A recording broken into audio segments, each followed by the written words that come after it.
Pas titullit kampion si ekip, Vllaznia Shkodrës fiton edhe trofeun e Kupës së Shqipërisë 2025. Lazarin Vita, trajneri i Vllaznisë, urime. Faleminderit. Po, është vërtet.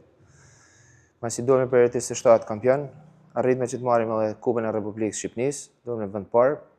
Pavarësisht se pjesëmarrja e ekipeve tjera nuk ishte e madhe, kjo jo për fajin ton, por varet se cili ka planet edhe angazhimet e veta. Megjithatë kjo kupë do të realizohet të arritme që ta fitojmë si ekip.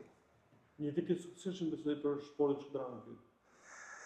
Tham drejtën, është përsëritja e disa viteve edhe më përpara, ky sukses vazhdon për me kenë. Shpresojmë që të vazhdojmë edhe vitet në vazhdim, po me këtë ritëm. Deri ku do të vazhdojë ky sukses i Vllaznisë, sepse ka kërcënime nga skuadrat e tjera, sidomos flamurtari, Tirana, Teuta, por Vllaznia nuk hap rrugë. Sot kena stërvitjen e rregull, sot kena sportista në palesër dhe më kryesore, sot je Gjoni prezent në palesën e ekipit Vllaznisë, ky sukses nuk besoj se do të nalet. Kështu që shpresojmë që të ecim me këtë ritëm. Në aspektin individual, kush ishin disa më të spikatorët e kësaj kupe dhe përgjithsisht e vitit?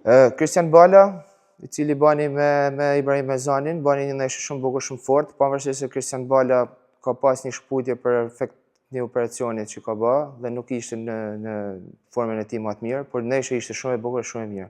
Po ashtu edhe Hysen Karmeshna, bashkë me Kristian Koçin, zhvilluan një ndeshje shumë bukur, shumë me rivalitet. E njëjta situatë është edhe për Karmeshnën, ka pas një ndërhyjje operacion dhe nuk ishte në formën e tij, por zhvilluan një ndeshje shumë bukur. Këto dyja ishin më të bukura të aktivitetit, për mendimin tim.